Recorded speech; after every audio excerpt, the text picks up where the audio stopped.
얘야, 이게 뭐니? 내가 너한테 전 재산을 물려주고 요양원에 들어가겠다고 썼다고. 아빠도 참, 전에 저한테 그렇게 말씀하셨잖아요. 벌써 까먹으신 거예요? 까먹긴 뭘 까먹어. 내 정신 멀쩡하다. 안 돼. 이렇게는 요양원에 못 간다. 안녕하세요. 행복한 어르신들. 오늘도 행복한 노년을 위한 사연 보따리를 들고 왔습니다. 사연의 주인공은 강원도에 사시는 김진수 할아버지입니다. 할아버지의 사연을 정리하면서 피부치가 어쩌면 이럴 수 있을까 싶었는데요. 사연을 들으시고 어떤 말씀이든 댓글로 남겨주시면 할아버지께 힘이 될 것 같습니다. 응원의 한마디, 따끔한 한마디 무엇이든 좋습니다. 그럼 바로 시작하겠습니다. 안녕하세요. 저는 올해 83살 되는 김진수라고 합니다. 이런 곳에 제 사연을 보낼 줄은 꿈에도 몰랐습니다. 솔직히 말해서 정말 쥐구멍이라도 들어가고 싶은 심정입니다. 자식놈에게 이런 꼴을 당할 줄은 정말 몰랐으니까요. 하지만 유튜브를 통해 저와 비슷한 일을 겪은 분들이 많다는 걸 알게 되어 저도 힘을 내었습니다. 저는 평생을 열심히 살아온 당당한 가장입니다. 그래요. 물론 가정에는 조금 소홀했습니다. 하지만 그건 저를 위해서가 아니었습니다. 저는 집안 식구들을 먹여 살리기 위해 최선을 다했으니까요. 저는 뱃사람입니다. 매일 아침 저녁 주말도 없이 나가서 뱃일을 했습니다. 죽을 고비도 몇 번 넘겼죠. 그물에 걸려서 바다에 빠진 적도 있습니다. 이런 삶을 살면서도 제가 버틸 수 있었던 이유는 하나뿐인 딸인 지혜 때문이었습니다. 지혜는 집사람으로부터 얻은 유일한 딸입니다. 집사람은 참하고 정말 착한 여자였죠. 하지만 결혼할 때부터 몸이 아팠습니다. 그럼에도 저를 도와 집안을 성심성의껏 돌보았습니다. 여전히 집사람에게는 고마운 마음뿐입니다. 그렇기에 저보다 일찍 세상을 떠난 집사람에게는 미안한 마음이 있습니다. 사람 일이 참 모르겠더군요. 늘 잔병이 많은 사람이었지만 그렇게 하루아침에 저와 지혜 곁을 떠날지는 몰랐으니까요. 집사람이 간 뒤에 저는 더욱 일에 매진했습니다. 정말 말 그대로 밤낮으로 일했죠. 좋아하던 술도 혹여나 사고나 날까 줄였습니다. 잘못해서 지혜를 천의 고아로 만들까봐 정말 무서웠거든요. 그렇게 밤낮 없이 일했습니다. 힘들었지만 보람찼습니다. 적어도 제 자식이 밥 굶을 일은 없었으니까요. 혼자 있던 지혜는 할머니 손에 맡겼습니다. 사달라는 것은 다 사주었습니다. 대학교에 들어가서도 마찬가지였죠. 직장에 들어갈 때 필요하다는 학원이나 용돈까지 모두 챙겨주었습니다. 결혼할 때도요. 사위 될 사람이라고 데려온 사람이 그리 마음에 들지는 않았지만 어쩌겠습니까? 엄마 없이 자란 불쌍한 우리 딸의 앞을 막고 싶지 않았습니다. 지혜 결혼식에서 저는 정말 펑펑 울었답니다. 우리 예쁜 딸을 결혼까지 잘 시켰으니 먼저 하늘에 간 집사람 볼낯이 있다는 생각이 들었죠. 그런데 불행은 갑작스럽게 찾아왔습니다. 종합 검진을 받았습니다. 인지 능력 검사를 하는데 의사가 심각한 표정을 짓더군요. 제게 치매 의심이 된다고 말했습니다. 몇 가지 검사를 추가로 받았습니다. 초기 치매 진단을 받았습니다. 제가 치매라니요. 충격적이었습니다. 지혜에게는 차마 말을 할 수 없었습니다. 미안하기도 했거니와 요양원에는 절대 들어가고 싶지 않았거든요. 그런데 소식을 어떻게 들은 건지 지혜가 찾아왔습니다. 지혜는 울먹이는 표정으로 제게 말했습니다. 아빠, 왜 진작에 말 안 하신 거예요? 의사가 치매라고 했다면서요. 의사가 약을 먹으면 괜찮아질 거라고 했다며 안심시키려 했지만 지혜는 마음을 놓지 못했습니다. 그래도 제가 아프다는 이유로 울먹이는 딸을 보니 자식 하나는 잘 키웠다는 생각이 들었습니다. 하지만 그건 제 착각이었습니다. 지혜는 정말 순식간에 돌변했습니다. 며칠 뒤에 지혜가 오랜만에 가족끼리 외식을 하자고 했습니다. 사위까지 함께요. 집사람도 없이 적적하게 지내던 차에 오랜만에 함께하는 식사라 거절할 이유가 없었습니다. 지혜가 데려간 곳은 고급 한정식집이었습니다. 맛있는 음식을 먹으며 그래도 딸 자식 하나는 잘 두었다고 칭찬했습니다. 그런데 그 순간 사위 녀석이 인상을 싹 바꾸며 말을 했습니다. 아버님, 이런 말씀 드리기 죄송하지만 부탁드릴 게 있습니다. 갑자기 부탁이라니. 조금 당황스러웠던 게 사실입니다. 지혜가 그런 사위 녀석의 옆구리를 찌르며 말리더군요. 왜 이렇게 급하냐면서요. 분위기가 심상치 않았습니다. 내가 알아야 할 문제라도 있는 거냐고 물어보았습니다. 지혜가 잠시 주저하더니 입을 열었습니다. 아빠, 정말 죄송하긴 한데요. 저랑 남편이랑 최근에 결정한 게 있어요. 결정이라. 대체 어떤 결정을 내렸기에 제게 이렇게 하는 걸까요? 궁금증이 들었습니다. 지혜에게 어서 말해보라고 채근했습니다. 그러자 지혜가 결심을 굳힌 듯 말했습니다. 저 임신했어요. 지혜의 말에 저는 눈이 환하게 트였습니다. 임신이라고? 그게 정말이니? 믿기지 않는 말에 연신 되물었습니다. 지혜는 그렇다며 연신 고개를 끄덕였습니다. 믿기지 않았습니다. 이제 제게 손주가 생긴다는 의미였으니까요. 날아갈 것만 같은 기분이었습니다. 그런데 이어서 들여오는 말은 하늘 높이 떠있던 저를 나락에 빠뜨렸습니다. 그래서 정말 죄송하지만 아빠가 요양원에 들어가 주셨으면 해요. 들고 있던 젓가락을 떨어뜨렸습니다. 주위에 있던 식당 직원들이 서둘러 달려와 괜찮으시냐고 물었지만 웅얼대는 소리로만 들렸습니다. 지혜, 제 딸 지혜의 얼굴을 뚫어져라 바라보았습니다. 우리 예쁜 딸 지혜. 집사람을 닮아 예쁘고 예쁜 우리 딸. 그런데 그런 지혜가 제게 방금 무엇이라 한 것인지 이해가 되지 않았습니다. 그게 무슨 말이니? 아이를 가졌으니 나더러 나가라는 거니? 네, 정확하세요. 말을 꺼냈으니 돌이킬 수 없다고 판단한 걸까요? 지혜의 말에는 거침이 없었습니다. 아빠, 다시 말씀드리지만 정말 죄송하긴 한데요. 아이가 생겨서 전 더 이상 아버지를 신경 쓸 겨를이 없어요. 그런데 지금 이런 상황에서 치매라니요. 지금 저한테는 건강한 할아버지가 필요하지. 치매 걸린 할아버지는 짐만 될 뿐이라고요. 하늘이 무너져 내리는 것 같았습니다. 가슴에 응어리진 무언가가 왈칵 쏟아져 나올 것 같았습니다. 제가 무슨 잘못을 했길래 지혜가 이런 말을 하는 건지 머릿속이 복잡하게 돌아갔습니다. 하지만 그것도 잠깐뿐이었습니다. 지혜의 말대로 어쩌면 정말로 치매에 걸린 걸지도 모르겠는 머리가 굳어서 제대로 돌아가지 않았으니까요. 내가 뭘 잘못한 게 있냐고 물어봐도 돌아오는 답은 없었습니다. 지혜와 사위의 입장은 단호했습니다. 둘이 저를 집에 데려다 줬습니다. 홀로 있는 집 벽에 걸려있는 집사람 사진이 눈에 들어왔습니다. 젊을 때 절 떠나간 집사람이 오늘따라 유독 그리웠습니다. 도대체 어디서부터 잘못된 것인지 감이 오질 않았습니다. 어릴 적 지혜를 할머니 손에만 맡긴 것이 잘못일까요? 답이 궁금했지만 그걸 물어볼 제 어머니는 오래전 돌아가신 상태였습니다.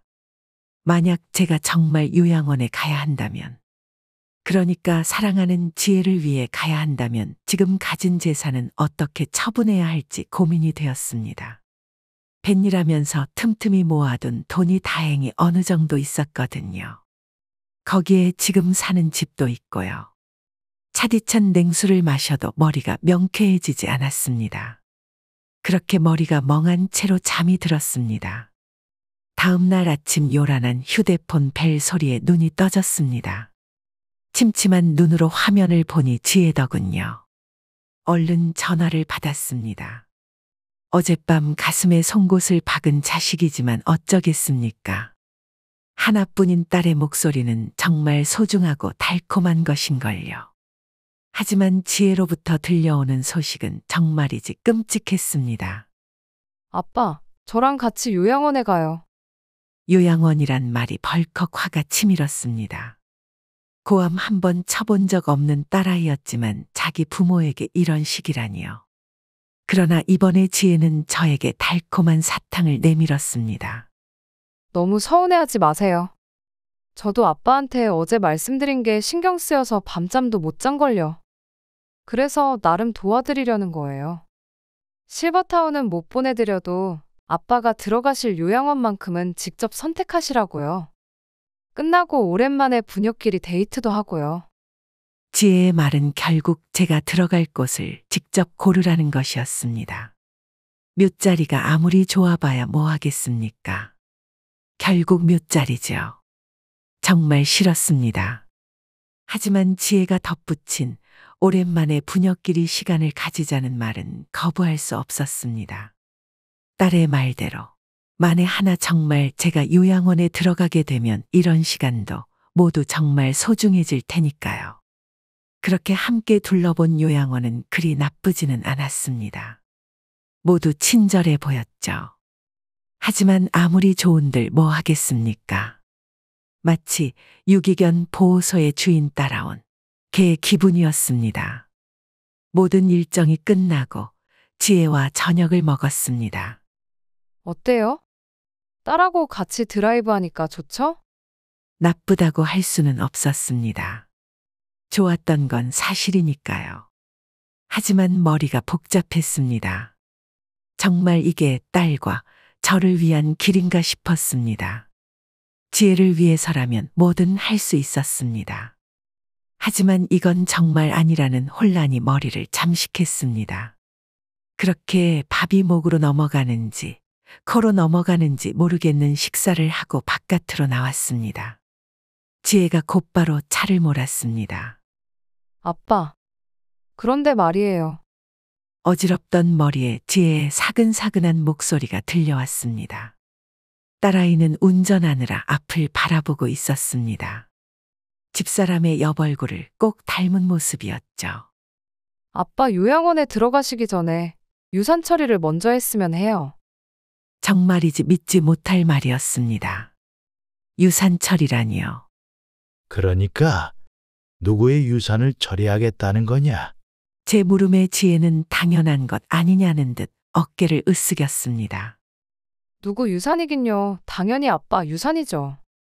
요양원에 들어가셨다가 혹시라도 상태가 더 나빠지실까봐 걱정돼서 드리는 말씀이에요. 하나뿐인 이 예쁜 딸마저 못 알아보시면 큰일이잖아요? 조금 전까지는 푸르던 하늘이 다시 노랗게 물드는 것 같았습니다.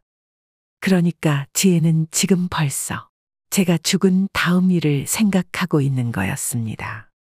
아니, 그냥 생각하는 것도 모자라 계획을 하고 있었죠. 이미 하나뿐인 아비에 대한 사랑은 온데간데 없어 보였습니다. 저는 힘겹게 입을 열었습니다. 그게 정말 나를 생각해서 하는 말이니? 지혜는 그렇다며 고개를 끄덕였습니다. 아빠도 제가 행복한 게 좋으실 거 아니에요?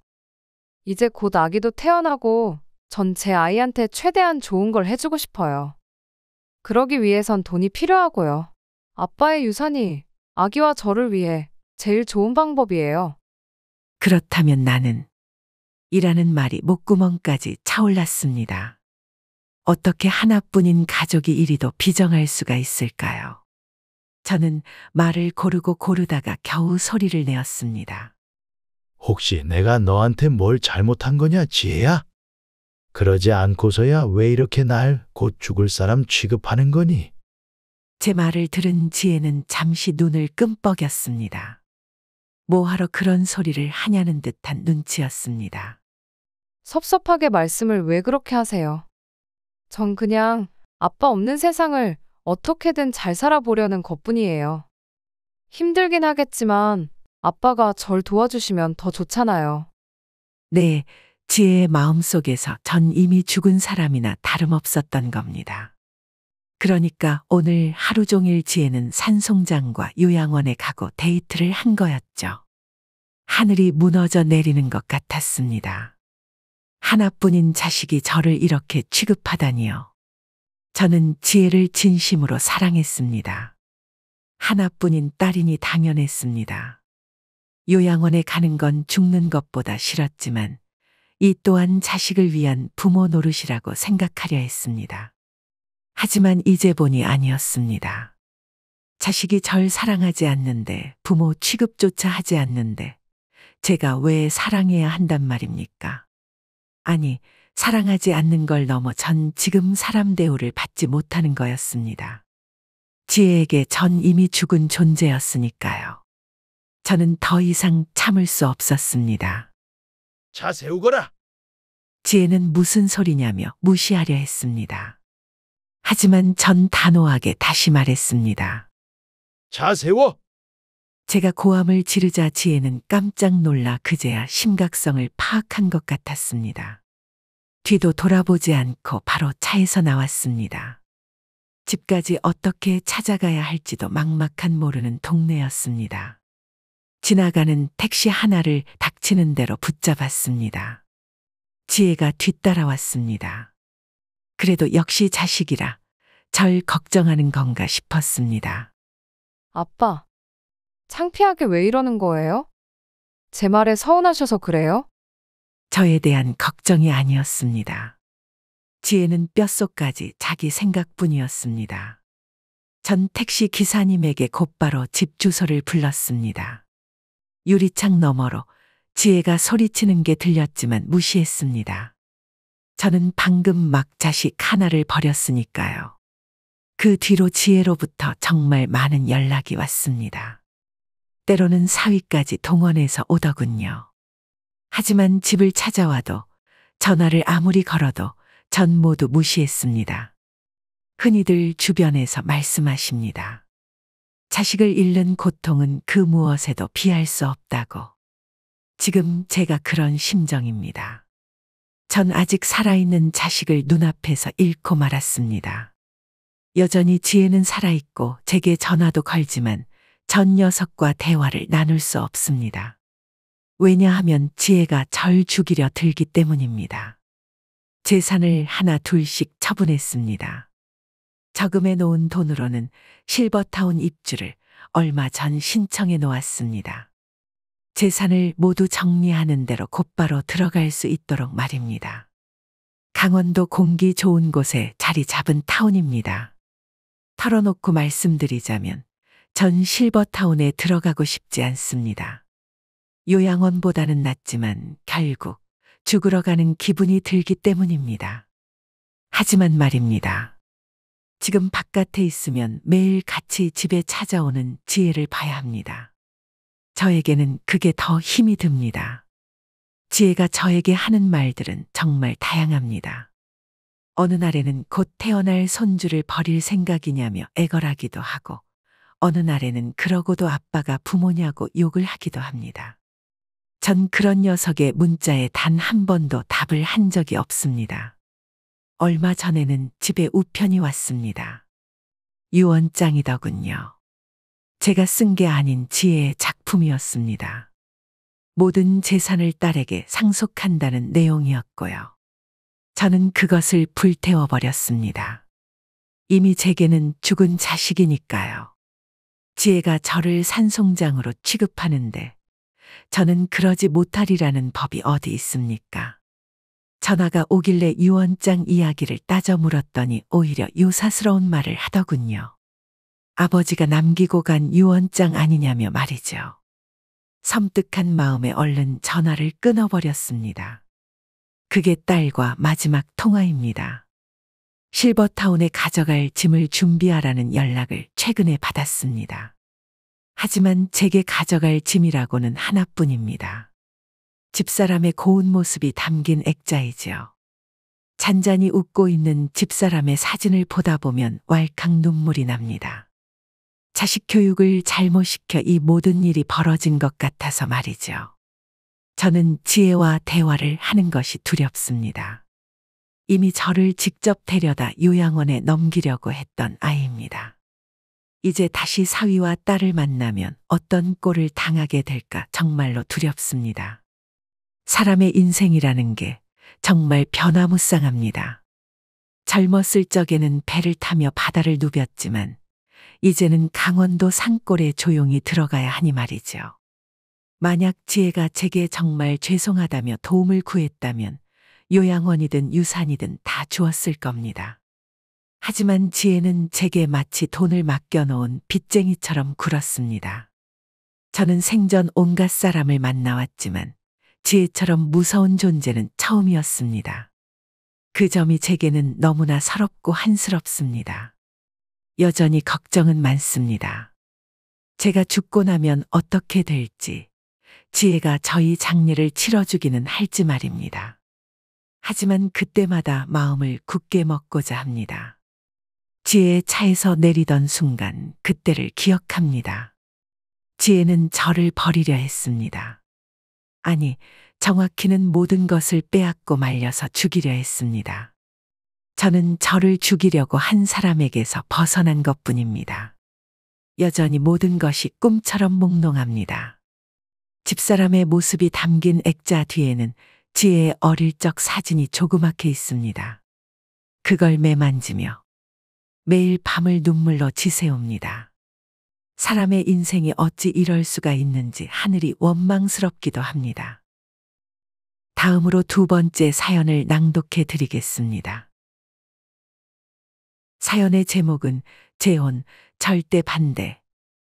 늦게 찾아온 사랑, 반대하는 새아들입니다.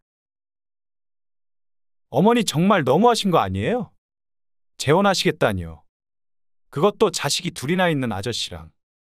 내 재혼이 너희랑 무슨 상관이냐? 그리고 내가 재혼할 사람한테 자식이 있다는 건 또 왜 이야기하는 거고? 무슨 상관이기는요. 저희 생각은 안 하시는 거예요? 어머니 돌아가시면 생판 모르는 남하고 싸우게 생겼잖아요. 싸우다니 그게 무슨 말이야? 이런 말씀 드리기 그렇지만 유산 싸움 말이에요. 너 지금 그러면 고작 돈 때문에 이 어미 재혼을 반대하겠다는 거야? 그것도 아직 시퍼렇게 살아있는 내 앞에서? 예. 그래요. 저 어머니가 잘못된 결정하시는 거 볼 바에는 차라리 불효자를 하려고요. 안녕하세요. 행복한 어르신들. 오늘도 행복한 노년을 위한 사연 보따리를 들고 왔습니다. 사연의 주인공은 천안에 사시는 조미자 할머니입니다. 할머니의 사연을 정리하면서 개인적으로 자식들이 어쩌면 이럴 수 있을까 싶었는데요. 사연을 들으시고 어떤 말씀이든 댓글로 남겨주시면 할머니께 힘이 될 것 같습니다. 응원의 한마디, 따끔한 한마디 무엇이든 좋습니다. 그럼 바로 시작하겠습니다. 안녕하세요. 저는 올해 딱 60살 되는 조미자라고 합니다. 솔직히 이런 말을 어디 밖에 내보이는 것도 창피하지만은 저 같은 일을 겪는 다른 분께 도움이 될까 싶어 용기를 내봅니다. 저는 남들보다 비교적 빨리 결혼했습니다. 18, 세상 물정 모르는 꽃다운 나이였지요. 그래도 나름의 행복이 있었습니다. 남편은 자상했고 둘이 사는 재미도 좋았습니다. 그마저도 아들들이 생기는 바람에 오래가지는 못했지만요. 첫째, 둘째, 셋째 모두 새 아들이었습니다. 하나하나 아들들 보는 재미가 정말 좋았습니다. 하지만 하늘도 무심하시지. 남편에게는 심각한 결점이 있었습니다. 바로 매일 같이 마시는 술이 문제였죠. 술을 마시지 않을 때는 서글서글하고 성격도 좋았지만 그놈의 술이 문제였습니다. 결국 남편은 젊은 나이에 간암을 얻었고 금방 제 곁을 떠나버렸습니다. 저랑 제 아들 셋만 덩그러니 남은 것이죠. 하루아침에 과부가 된 저는 인생을 어떻게 살아가야 할지 막막했습니다. 하지만 그때 저희 막내가 그러더군요. 아빠 어디 갔냐고. 아들들을 이대로 방치할 수 없었기에 저는 엄마로서 힘을 냈습니다. 이를 악물고 돈만 벌 수 있다면 무엇이든 했습니다. 그리고 그렇게 힘겹게 돈을 모아서 차린 것이 바로 10평짜리 분식집이었습니다. 자그마한 가게였지만 세 아들을 키우는 데는 모자라 없는 곳이었지요. 저희 팔자가 핀 것은 뜻밖의 계기였습니다. 당시 같은 동네에 살던 이웃집에는 남편이 증권가에 다니는 여자가 있었는데 어느 날 분식집에 와 자기 친구들하고 신이 나서 무언가를 떠드는 겁니다. 자세히 귀 기울여 보니 조금 있으면 반도체 주식이 뜰 거라며 삼성전자를 사라고 하더군요.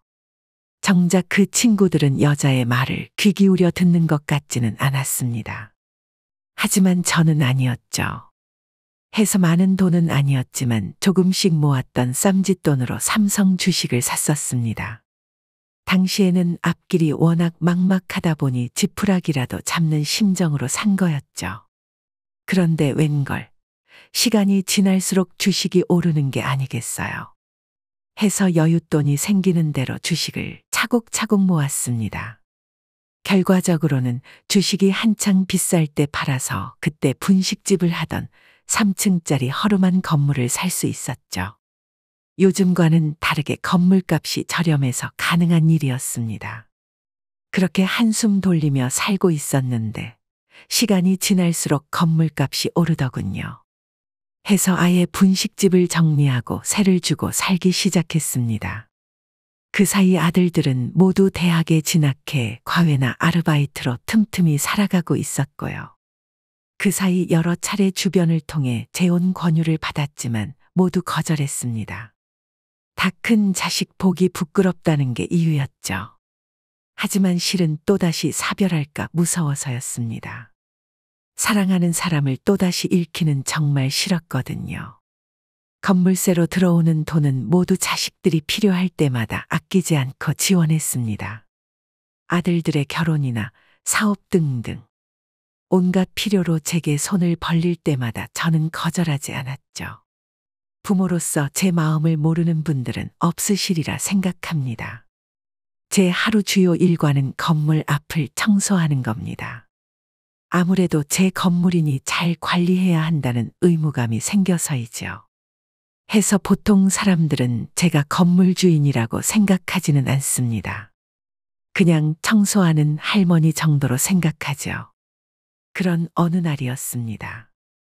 제가 평소처럼 건물 앞을 청소하려고 하는데 웬 덩치 좋은 아저씨가 먼저 빗자루질하고 있는 게 아니겠어요. 누군가 싶어 자세히 보니 나이도 저랑 비슷해 보이더라고요. 그래서 누구신가 싶어 조심스레 지켜봤습니다. 그런데 조금 지나자 건물 1층에 새 들어있는 커피가게 주인 청년이 나오더라고요. 그러더니 그 청년이 열심히 빗자루질을 하던 아저씨에게 아버지 하고 부르는 게 아니겠어요. 제 건물 앞을 청소하는 아저씨의 정체가 커피가게 청년의 아빠였던 겁니다. 저로서는 다소 놀라운 일이었습니다. 커피가게 청년이 젊긴 했지만 그 아버지가 저리 젊고 건강하다니요. 나중에 들은 이야기이지만 젊을 적부터 운동으로 몸을 단련했다고 하더군요. 그때 저를 알아본 커피가게 청년이 꾸벅 인사를 했습니다. 그걸 계기로 저와 아저씨의 첫 만남이 시작되었죠. 그 사람의 이름은 장재건입니다. 나쁘끄럽지만 저희 둘은 정말 금세 가까워졌답니다. 재건 씨는 정말 반듯하고 차분한 사람이었고 저도 그 사람 덕분에 남편을 사별한 트라우마를 점차 잊을 수 있었습니다. 흔히 사랑과 기침은 막을 수 없다고들 하지요. 재건 씨와 저도 마찬가지였습니다. 처음에는 아이들 보기 주책이니 서로를 멀리하려고 했지만 정신을 차려보니 진지하게 결혼 이야기를 하고 있더군요. 저도 재건 씨 정도라면 함께 믿고 노년을 보낼 수 있을 거로 생각했습니다. 상황이 끔찍하게 변한 것은 아들들이 제 연애를 눈치챈 후부터였습니다. 정말 어딜 가서도 못한 이야기였는데 말씀드리기가 주저스럽네요. 하지만 혹시나 저 같은 어려움을 겪는 분들이 계시면 용기를 내어 보시라는 생각에 계속 말씀드리겠습니다. 일이 벌어진 건 그저 평범한 오전이었습니다. 재건 씨와 마음을 주고받은 후로 저희 둘의 일과는 아침 일찍 나와 건물 앞을 쓰는 것입니다. 서로 부지런히 하루를 시작하고 모닝커피를 마시는 것이 낙이었죠. 평소처럼 둘이 빗자루질하고 있는데 저 멀리서 날카로운 시선이 느껴지는 겁니다. 고개를 들어보니 보인 것은 잔뜩 상기된 얼굴로 저희를 노려보고 있는 둘째 아들이었습니다. 저는 반가운 마음에 손을 들어 인사를 했습니다. 누군지 궁금해하는 재건 씨에게도 제 둘째 아들이라고 하자 그도 반가운 마음에 인사하고 싶다고 했습니다. 그래서 저희 두 늙은이가 둘째 아들에게 가까이 다가갔는데 그런데 웬걸. 둘째 아들이 다짜고짜 재건 씨에게 달려들어 멱살을 잡는 게 아니겠어요. 당신, 우리 엄마한테 뭘 뜯어먹으려고 이러는 거야? 지금 생각해도 정말 아찔한 광경입니다. 다행히 재건 씨는 차분하게 자신은 아무것도 뜯어낼 생각이 없다고 말했습니다. 하지만 이미 둘째 아들은 눈이 돌아도 단단히 돌아간 상태였습니다. 녀석은 계속해서 재건 씨의 멱살을 붙잡았습니다. 제가 곁에서 말리자 오히려 저에게도 성을 내더군요. 어머니, 정말 너무하신 거 아니에요? 너무하다니 대체 뭘? 이른 아침부터 나타나 공개적으로 엄마를 망신주는 녀석이 뭐가 그리 억울한 걸까요? 하지만 둘째는 정말 억울하다는 듯 소리쳤습니다. 저희가 버젓이 있는데 새 남자를 집에 들이시다니요? 나이 먹고 부끄럽지도 않으세요? 아들의 말을 듣자마자 가슴이 쿵 하고 내려앉는 것 같았습니다. 아, 그래. 이제 나는 연애를 하는 것마저도 자식 눈치를 봐야 하는 존재가 되었구나. 나의 연애는 더 이상 축복이 아니라 가족에게 부끄러운 일이구나. 하는 생각이 머리를 가득 채웠습니다. 그런데 그때 재건 씨가 자기 멱살을 잡고 있던 둘째의 손을 거칠게 풀더니 호통을 쳤습니다. 아무리 그래도 그렇지. 어머니에게 무슨 말버릇인가? 지금까지 재건 씨는 멱살을 풀지 못한 것이 아니라 저를 위해 참고 있었던 거였습니다. 재건 씨의 강한 완력에 놀란 것인지 둘째는 당황한 모습이었습니다. 하지만 그것도 잠시 녀석이 금방 두 눈에 쌍심지를 켜고 고래고래 소리를 질렀습니다. 우리 집안일에 당신이 뭔데 끼어드는 거예요? 그리고 나이 들어서 남자나 밝히는 게 부끄러운 짓이지. 내가 뭐가 틀렸다는 거고? 저는 그제야 깨달았습니다. 제가 자식 교육에 실패했다는 것을요. 아이들 개성이 강하긴 하지만 누구 하나 모자람 없이 잘 키웠다고 생각했는데 재건 씨도 상상을 초월하는 둘째의 언행에 화가 난 모양이었습니다. 하지만 저는 주변 사람들 보기 무섭다며 그만 건물로 들어가자고 했습니다.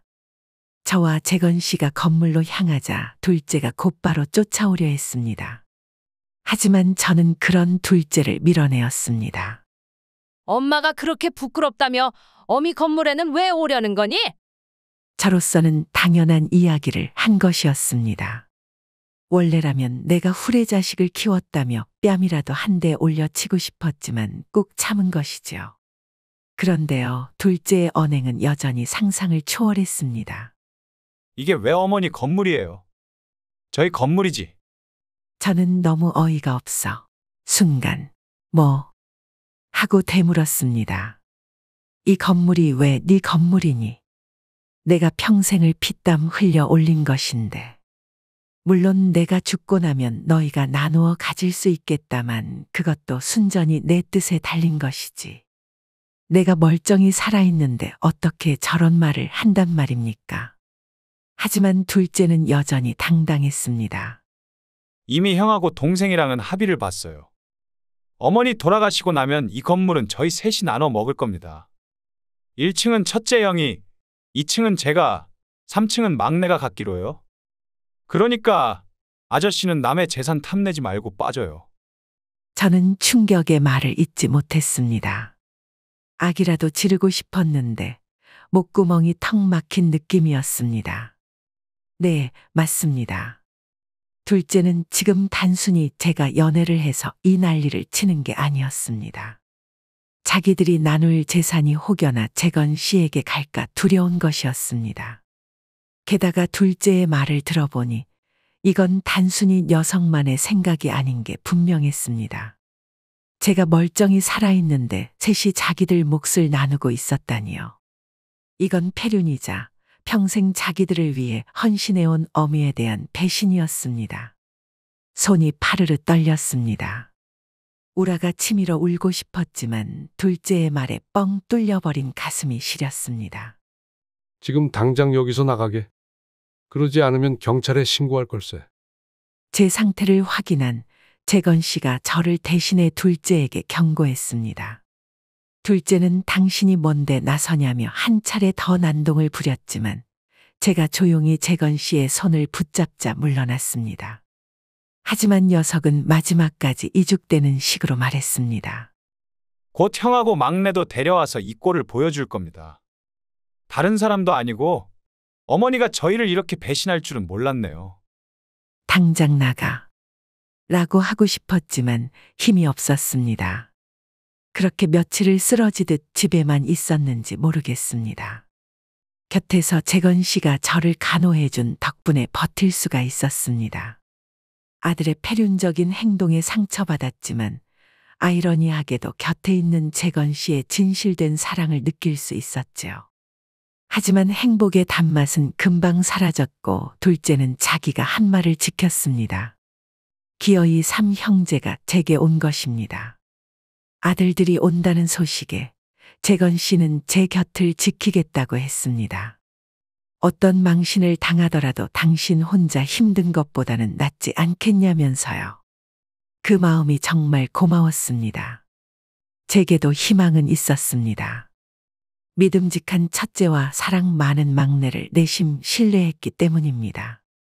녀석들은 모두 제 사랑을 듬뿍 받고 자란 아이들입니다. 다소 별난 구석이 있는 둘째와는 달리 저를 믿어줄 거라는 생각이 들었습니다. 하지만 그건 제 착각이었습니다. 언제나 일 처리가 신중하고 진중하던 첫째가 저에게 찾아와 내민 것은 서류 한 장이었습니다. 녀석은 무감정한 눈동자로 저를 죄인처럼 내려다보며 말했습니다. 어머니의 재혼을 막을 생각은 없습니다. 하지만 그 전에 여기에 사인을 해주셔야겠습니다. 이게 뭔데 그러니? 저의 물음에 첫째는 대답 대신 서류의 제일 위에 적힌 글씨를 손가락으로 두드렸습니다. 부동산 소유권 이전에 관한 서류였습니다. 건물에 대한 제 모든 권리를 포기하고 아들들에게 넘기라는 것이지요. 저는 어이가 없어 그저 눈을 끔뻑였습니다. 점차 눈물이 그렁그렁 맺히려는 찰나 막내가 보였습니다. 너도 형들하고 같은 생각이니? 제발 막내만은 다른 생각이길 바랐습니다. 하지만 막내는 애써 시선을 피하더군요. 녀석도 형들과 같은 생각을 하고 있는 것이었습니다. 저는 참담함에 고개를 푹 숙였습니다. 내가 후레자식을 키웠구나. 나지막이 읊조린 한마디였습니다. 그것을 들은 둘째가 대뜸 화를 터뜨렸습니다. 지금 저희더러 후레자식이라고 하신 거예요? 어머니, 제발 정신 좀 차리세요. 지금 저희가 어머니 때문에 동네에서 얼굴을 들고 다니지도 못한다고요? 곁에 있는 재건 씨의 주먹이 부르르 떨리는 게 보였습니다. 아마 진작에 나서고 싶었겠지만 제 자식들이라 참았던 것이겠죠. 하지만 이건 제가 해결해야 할 문제였습니다. 저는 조용히 서류 종이를 들었습니다. 그러고는 아들들이 보는 눈앞에서 쫙 잔인한 소리가 나게 찢어버렸습니다. 갈기갈기 찢어진 서류 조각들이 제 가슴 앞에 휘날렸습니다. 새 아들이 곧바로 난리를 치려는 게 보였습니다. 하지만 전 그걸 용납할 생각이 없었습니다. 자랑스러운 새 아들을 둔 엄마는 방금 죽고 없었으니까요. 둘째야, 나더러 정신을 차리라고 했었니? 서늘한 제 말투에 상황이 일변한 걸 깨달은 건지 둘째가 우물쭈물 대었습니다. 저는 그런 녀석이 가소로워 코웃음을 쳤습니다. 저를 대체 뭐로 보고 이 셋이 쪼르르 몰려와 겁박한 것일까요? 그저 늙고 병든 어미. 살 날이 얼마 남지 않아 자기들이 협박하면 아무것도 못하고 건물을 넘겨줄 바보. 하지만 말입니다. 그런 바보라면 이렇게 한평생을 꿋꿋이 살며 새 아들을 건사하지 못합니다. 늙고 병들어 판단력이 흐렸다면 제가 지금껏 이 건물을 유지하고 세상 어디를 가도 당당하고 고개를 들지 못했을 거란 말입니다. 저는 단호하게 말했습니다. 너희 세세계 줄 유산은 단 한 푼도 없다. 라고 말이죠. 말에 충격받은 아들들이 입을 열기도 전에 저는 말을 이었습니다. 이건 내 선택이 아니야. 너희들이 모든 걸 자초한 거다. 너희 새 녀석은 시퍼렇게 살아있는 어미의 재산을 탐내서 겁박하고 소리를 질렀지. 그러고도 너희가 어떻게 날 엄마라고 부른단 말이니? 그러고도 어떻게 나에게 당당하게 아들로서의 권리를 주장한단 말이야. 제 말에 새 아들들은 모두 입을 꾹 다물 뿐이었습니다. 말 한마디 한마디 어디 하나 오류가 없었기 때문입니다. 하지만 둘째, 이 녀석은 오기로 똘똘 뭉친 것 같았습니다. 녀석이 소리를 지르며 말했습니다. 어머니 제발 정신 좀 차리세요. 저런 늙은 제비한테 속아서 노년에 사기 결혼 당하시려고 그러세요. 제가 당장 녀석에게 호통을 치려는데 재건 씨가 자리에서 일어났습니다. 참다 못해 아들들과 싸우기라도 하려는 걸까? 걱정되는 마음에 재건 씨를 바라보는데 웬걸. 재건 씨의 얼굴은 무섭도록 차분했습니다. 그건 둘째의 주장처럼 늙은 제비의 비굴함 따위가 아니었습니다. 재건 씨는 차분히 자기 주머니 속에서 차키를 꺼내 책상에 놓았습니다. 고급 외제차의 차키였습니다.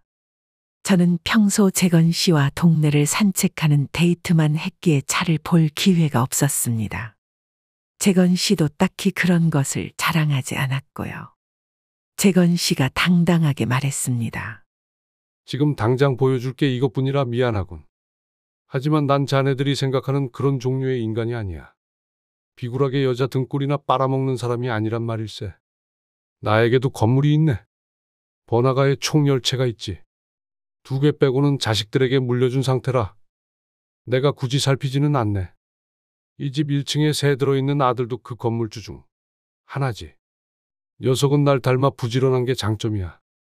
체인점 사업을 하는데 이쪽 상권을 알기 위해 1층에 들어온 걸세. 미안하지만 말이야. 만약 나와 그대들의 어머니가 재혼하게 된다면 객관적인 재산은 내 쪽이 훨씬 많을 걸세. 난생 처음 듣는 이야기에 어안이 벙벙했습니다. 재건 씨는 제게 미리 말하지 못해 미안하다며 손을 꼭 잡았습니다. 나중에 들으니 재건 씨도 혹여나 저를 자식들이 오해할까봐 미리 말하지 못했다는 겁니다. 이미 같은 일을 겪는 입장이니 이해가 안 가는 건 아니었습니다. 눈앞에서 진실을 들은 자식들의 얼굴에 여러 감정이 교차하는 게 보였습니다. 첫째는 재건 씨의 말이 진짜인지 검증하려 들었습니다. 그러자 재건 씨는 당당한 표정으로 건물 주소를 알려주며 등기부등본을 떼어 소유자 확인을 하라고 답했습니다. 새 아들은 그렇게 혼란스러운 표정으로 자리를 떠났습니다. 며칠 뒤에 첫째로부터 연락이 오더군요. 자기들이 잘못했다고, 어머니와 재건 아저씨께 찾아뵙고 사죄드리고 싶다고. 재건 씨의 말이 사실이었던 겁니다. 하지만 이미 버스는 떠나도 진작 떠난 상황이었습니다. 이제라도 아들들을 용서하고 잘 지내면 되지 않겠냐는 모성이 제 가슴을 저리게 만들었습니다. 하지만 그것을 꾹 눌렀습니다. 이미 제 가슴은 갈기갈기 찢어졌으니 말이죠. 저는 차갑고 단호하게 답했습니다. 너희들 엄마는 진작에 죽었다. 앞으로도 그렇게 알고 살아라. 전화 너머로 첫째가 애걸하는 목소리가 들려왔습니다. 하지만 저는 단호하게 그것을 끊어냈습니다. 그 애걸은 저를 향한 것이 아니라 제가 가진 재산을 향한 것임을 분명히 알았기 때문입니다. 저는 현재 재건 씨와 결혼을 준비 중입니다. 나이도 나이인 만큼 거창한 결혼식보다는 시골 한 구석에서 소박하게 치르고 싶은 게 저희 둘의 소망입니다. 이번 일을 겪으면서 많은 생각이 들었지만 든 생각은 하나뿐이었습니다. 결국 행복은 자기 스스로 쟁취해야 한다는 것 말입니다. 조미자 할머니의 사연은 여기까지입니다. 들으면서 어떠셨나요? 솔직히 저는 들으면서도 정말 멋진 어르신이라는 생각이 들었습니다. 60대의 젊은 나이였기에 가능한 결정이라는 생각도 들었고 말이죠. 오늘 사연을 들으시면서 어떤 심상이 떠오르셨는지 궁금합니다. 가슴 한구석이 답답해지셨는지 아니면 속 시원하셨는지도요. 다시 한번 용기 내어 저희에게 소중한 말씀 전해주신 조미자 할머니께 따뜻한 응원과 격려의 댓글 부탁드립니다. 어르신 앞날에 항상 행복과 사랑이 가득하길 바랍니다. 구독과 좋아요, 알림 설정하시면 올라오는 사연을 빠르게 받아보실 수 있습니다. 그럼 곧 다시 뵙겠습니다. 감사합니다.